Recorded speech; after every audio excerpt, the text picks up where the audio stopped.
WhatsApp guys, क्या हाल चाल है आप सभी के। Welcome to a brand new video. और आज की इस वीडियो में हम बात करने वाले हैं कि वाई इज MSENT अंडररेटेड। ठीक है, टू स्टार्ट विथ बात करें कि कुछ ब्रांचेस जो होते हैं ना भाई, वो ओवर हाइप्ड होती हैं, ठीक है, और कुछ होती है अंडररेटेड और अंडर हाइप्ड। ENT उनमें से एक है। ठीक है, ENT को मोस्टली क्या किया जाता है कि उसको एज अ बैकअप ब्रांच लिया जाता है। कितने भी लोग ऐसे ENT में एडमिशन लेते हैं ना, तो ऐसा सोचते हैं कि अरे यार, मेरे को जनरल सर्जरी नहीं मिली तो ENT ले लिया, अरे यार मुझे ऑर्थो नहीं मिला तो मैंने ENT ले लिया, अरे यार मुझे ये नहीं मिला वो नहीं मिला तो ENT ले लिया। तो मैं आपको ऐसे रीजंस बताऊंगा कि क्यों ENT इज अंडररेटेड। ठीक है, पहला रीजन इज कि ENT एक ब्रॉड स्पेशलिटी है भाई, लाइक लिटरल ब्रॉड स्पेशलिटी है। मैं आपको बताऊं कि हम लोग ENT को उस चीज से कंपेयर करते हैं जब हम लोग MBBS में होते हैं, अपना ENT का टेक्स्ट बुक पढ़ रहे होते हैं, लाइक ढिंगरा और समथिंग एल्स। जितना उसमें दिया है उससे कंपेयर कर रहे होते हैं, यार इतना सही है ENT भाई, बस इसमें ही MS करनी है। इंटर्नशिप में भी आते हैं तो भी ज़्यादा कुछ देखने को नहीं मिलता, सीखने को नहीं मिलता, तो भी सब सोचते हैं कि यार इतना सही है ENT, इतना सही है, बस मतलब छोटा ही है, कुछ नहीं है इसमें, तो हल्का सही है। क्योंकि MBBS में भी as a minor subject treat किया जाता था इसको, इसलिए इसकी हाइप भी वैसी ही हो गई। बट एक्चुअल में बताऊं तो ये एक ब्रॉड स्पेशलिटी है भाई। ब्रॉड स्पेशलिटी इसीलिए क्योंकि इतना काम है ENT के अंदर, इतना काम है।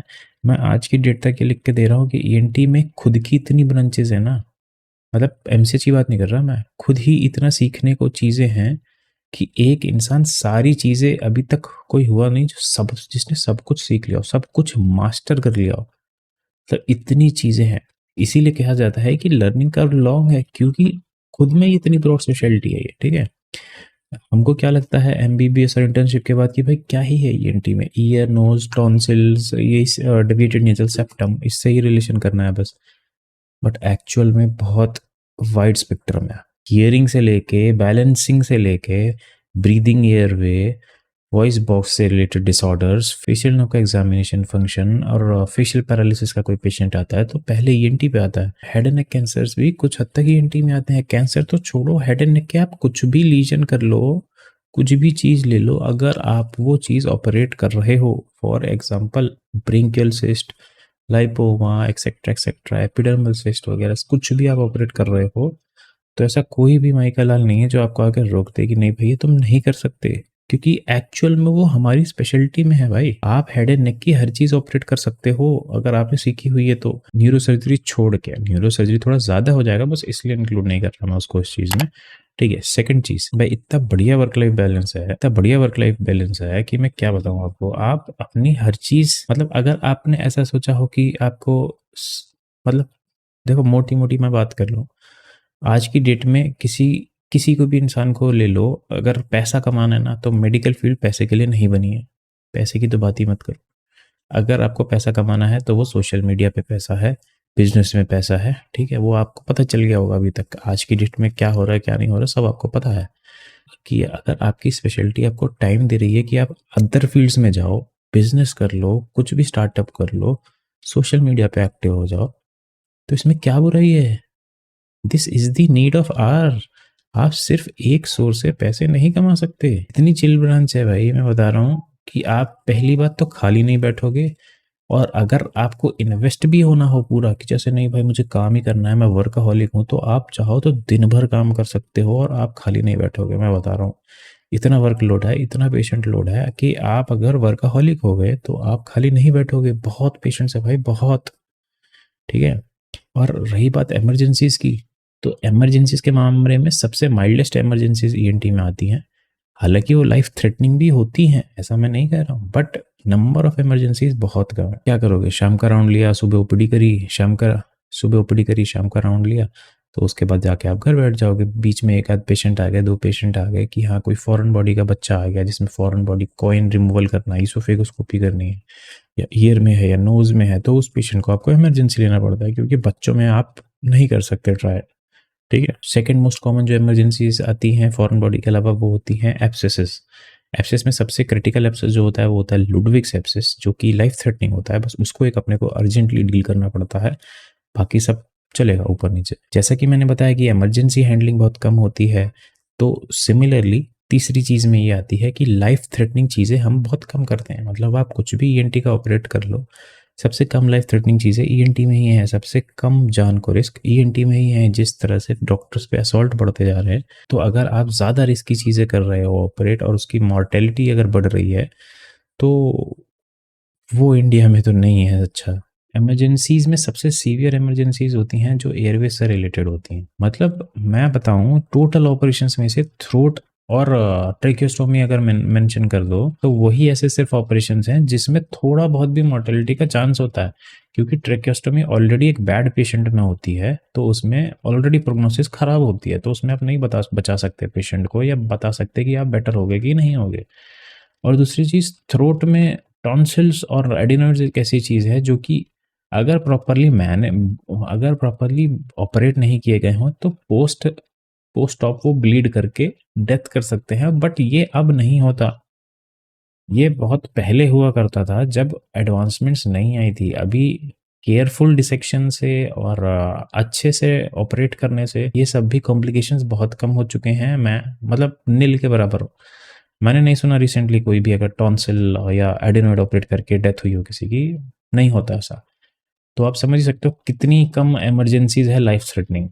ठीक है। और चौथी चीज की बात करें तो भाई स्कोप ऑफ एडवांसमेंट। आप ऐसा स्कोप बता दो जो ईएनटी में ना यूज होता हो, मतलब प्रोक्टोस्कोप को छोड़ के, रेक्टोस्कोप प्रोक्टोस्कोप से अगर छोड़ दें, तो ऐसा कोई सा स्कोप नहीं है जो ईएनटी में यूज नहीं होता हो। एंडोस्कोप से लेके, ओटोस्कोप से लेके, लैरिंगोस्कोप, ब्रोंकोस्कोप, इसोफेगोस्कोप, एक तो ये सारे स्कोप्स हैं ही। फ्यूचर में इतना एडवांसमेंट है कि मैं आपको बता नहीं सकता। मतलब आप एंडोस्कोप, मतलब जब से एंडोस्कोप इंट्रोड्यूस हुआ है ना भाई, ईएनटी पूरी ब्रांच ही बदल गई है, मिनिमल इन्वेसिव ब्रांच हो गई है ईएनटी एंडोस्कोप के बनने के बाद से। ये और एंडोस्कोप कब बना होगा सोचो, 20-30 साल में शायद इतना ज्यादा यूज होने लगा है। अभी जिस तरह से एआई बढ़ रहा है, जहां भी चीज में एडवांसमेंट आई, तो ईएनटी एक ड्रास्टिकली चेंज होने का पोटेंशियल रखता है। पांचवी चीज की बात करें जो सबसे इंपॉर्टेंट है आज आज के टाइम पे, जिसको सबसे ज्यादा डर है और जिसकी वजह से मुझे लग रहा है रिजल्ट, काउंसलिंग के रिजल्ट्स में जो चेंजेस आ रहे हैं, वो ये है कि एआई का डर। तो मैं बता दूं भाई, एआई का ईएनटी में लीस्ट रिस्क है। अगर किसी भी सर्जिकल स्पेशलिटी को एआई टेक ओवर करे, तो ENT will be the last resort. क्यों? क्योंकि भाई इतनी फाइन स्किल्स चाहिए होती हैं आपको, इतनी स्मॉल स्पेसेस में ऑपरेट करना पड़ता है, आपको ऑलरेडी बहुत स्किलफुल होना पड़ता है उसके लिए। तो अगर एआई ने टेक ओवर किया, रोबोटिक्स ने टेक ओवर किया सर्जिकल ब्रांचेस को, तो ENT will be the least affected. ENT ophthal दोनों को मान सकते हैं, क्योंकि दोनों वाइटल ऑर्गन्स ऑपरेट कर रहे हैं और एक स्मॉल एरिया में ऑपरेट करना होता है। तो अकॉर्डिंग टू मी 10 से 15 साल लग जाएंगे रोबोटिक्स और एआई को ईएनटी को एलिमिनेट करने में। एलिमिनेट तो खैर कुछ भी नहीं होगा, बट हाँ, जिसमें कि एआई खुद से मैनेज कर पाए, इस चीज को कम से कम ही तो 10-15 साल लगेंगे, जो कि है बाकी सर्जिकल ब्रांचेस से सबसे कम। ठीक है। ईएनटी में खुद से ऑलरेडी इतनी ब्रांचेस है कि आपको एमसीएच की जरूरत ही नहीं। हालांकि एमसीएच आ चुका है, neuro surgery, head and neck surgery, onco surgery, plastic surgery, but करने वाले करते हैं, ठीक है, उनका अपना चॉइस। लेकिन अगर आप चाहो तो आप क्या कुछ नहीं सीख सकते भाई। जितने भी इंडिया के सबसे बड़े ईएनटी सर्जन है, आप उनको उठा के देख लो, उन्होंने किसी ने एमसीएच नहीं करी हुई। उन्होंने अपने काम को परफेक्ट किया है, एक स्पेशलिटी में घुस के अपने काम को परफेक्ट किया है। आप स्कल बेस सर्जरीज अगर सीख जाओ, तो स्कल बेस में इतना ब्रॉड स्पेक्ट्रम है स्कोप आगे के लिए। मतलब आप एंटीरियर स्कल बेस के ट्यूमर्स आप स्कल बेस से अप्रोच करके, एंडोस्कोपिकली अप्रोच करके ऑपरेट कर सकते हो भाई। स्कल बेस एक बहुत बड़ी फील्ड है ईएनटी में मास्टर करने की।